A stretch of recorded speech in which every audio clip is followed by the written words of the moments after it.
is the power of music. People really don't understand how powerful worldly music is, like the rap and the vulgar cussing and the de-womanizing people and talking about drugs, sex, and money. And it's like, we don't realize what we're listening to. Like, I was listening to that on the daily. I was like, oh, it's got a sick beat, yo. And like, they were like, well, do you hear the lyrics? I'm like, no. And then I started eventually listening to the lyrics, and God revealed to me, he's like, this music is actually hurting your soul. Like, you don't realize there is spirits attacking you through this music. And once I cut out all secular music, like I hear it randomly if I'm in the gym or stuff like that, but all of it has been deleted off my phone.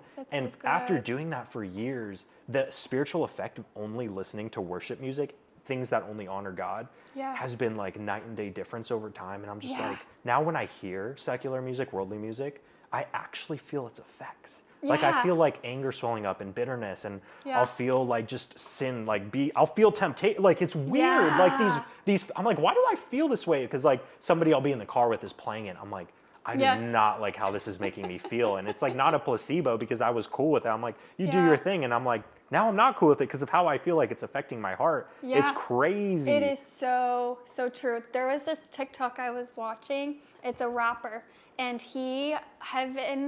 the spiritual realm, the veil was lifted for him for a second. I think I heard. Tell this story. So he was excited because he just got this big gig. He's been pursuing the music industry for so long.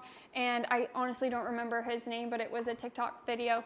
And it made sense. And I had a feeling it was true. And it was just reassurance that, you know, worship music, you need to stay there, get rid of rap, get rid of these things. It's for a reason, because he was getting up to go on stage next after this one rapper, and the rapper's really well known that he was going up after, and this was like a dream of his, you know, he's like, I made it, like I got to the point.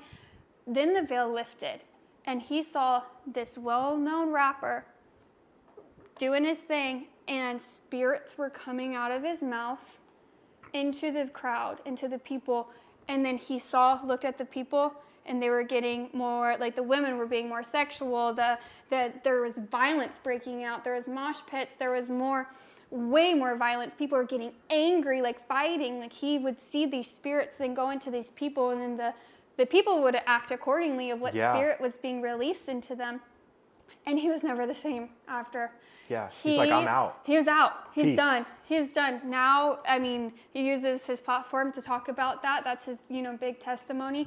But he's using it to kind of show who God is, but like what else the darkness is out there too. If there's light, there's going to be darkness, and we don't think it affects us because we can't see it until we start feeling it. And that's the ultimate deception. The devil doesn't want us to see it. God gives us those eyes to see, a new mind to think, new ears, new everything. And that's what the devil wants to keep us away from. So he'll use something that seems so normal to deceive us, if that makes sense. And then make you feel like the outsider for recognizing it and wanting to be different than the rest of the world. Yeah, and trying to help and save others too, along with it. Like,